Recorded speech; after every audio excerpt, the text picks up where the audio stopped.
Olá, pessoal. Meu nome é Ingrid Araújo. Sou professora de educação infantil aqui da rede do município do Rio. Tenho estudos especializados em ensino de história da África e vim aqui hoje a convite da professora Alessandra Faria, da sala de leitura da Escola Apolo Mozar Lago, para trazer para vocês uma indicação de leitura. E o livro que eu escolhi foi Heroínas Negras Brasileiras em 15 Cordéis, da Jarid Arraes. Esse livro tem ilustrações incríveis. Vou mostrar para vocês. Tá vendo? Ele parece ser um livro grande, mas é uma literatura de entretenimento, assim, bem agradável, tanto para os alunos quanto para os professores. Você lê em algumas horas num dia, né? Porque ele é escrito em cordéis, então é uma leitura bem rapidinha, tá vendo? Vou ler um cordel para vocês, para deixar vocês com vontade de ler as outras histórias, de conhecer as outras histórias, né? O cordel que eu escolhi é da Esperança Garcia, tá? Vamos lá conhecer a Esperança Garcia. Foi no século XVIII que este caso aconteceu. No estado do Piauí, a mudança que se deu. E marcando nossa história, Esperança apareceu. Pelos padres jesuítas, ela foi escravizada. Esperança era a mulher que vivia maltratada, mas sua personalidade era a alma de indomada. Quando estava com os padres, Esperança se casou e chegou a ter um filho que profundamente amou.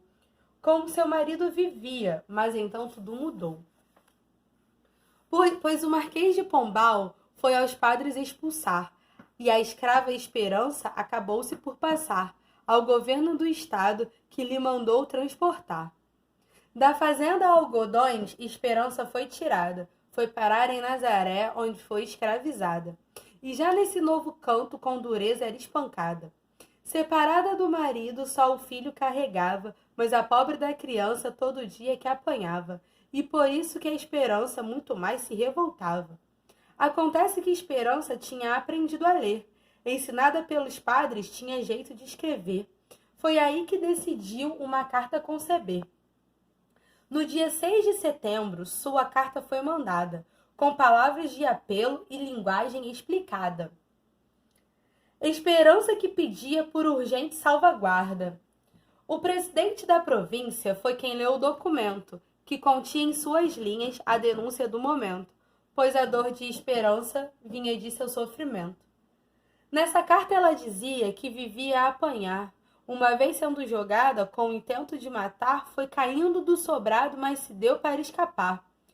O seu filho tão pequeno também era maltratado. O feitor da tal fazenda era um homem diabrado, que batia sem ter pena por qualquer caso furado. Esperança disse ainda que queria batizar. A menina era criança, mas a fé era exemplar, e a religião cristã ela estava a professar. E falou de outras mulheres querendo se confessar, que do mesmo jeito dela precisavam de contar seus pecados escondidos para o padre perdoar. Porque lá onde estava não se tinha confissão, nem batismo e nem missa, que era assim religião, e Esperança argumentava que isso era confusão. Foi usando desses pontos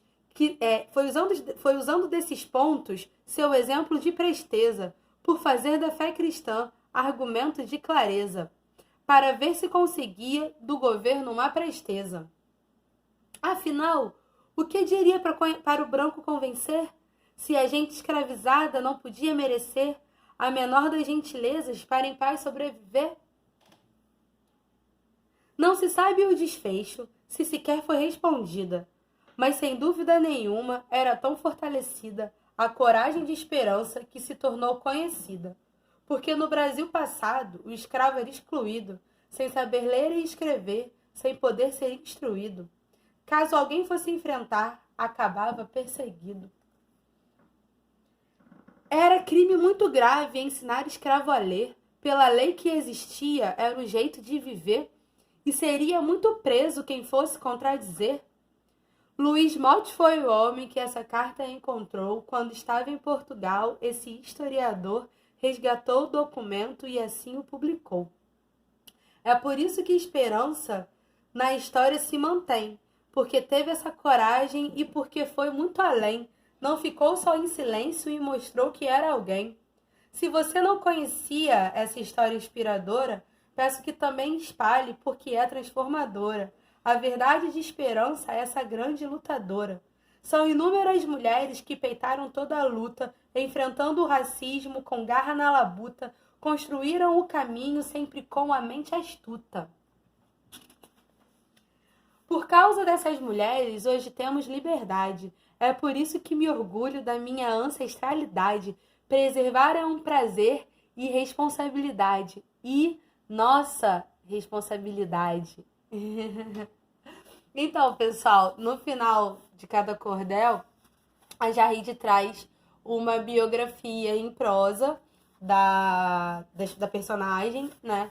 Daí, acho que é muito interessante, assim, o professor utilizar em sala de aula para pensar a estrutura do texto em poesia, em rima, né?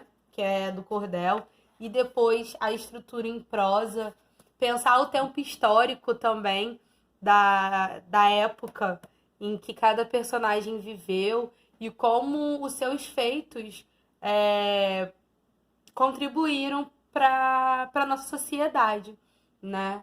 A gente tem a Lei 10.639, né, 10.639, que obriga o ensino da história e da cultura dos povos indígenas e africanos, e a gente quase não vê essa lei sendo aplicada, sendo garantida nas escolas, e a gente precisa fazer isso, a gente precisa difundir, né, a história dos pretos e dos indígenas, né?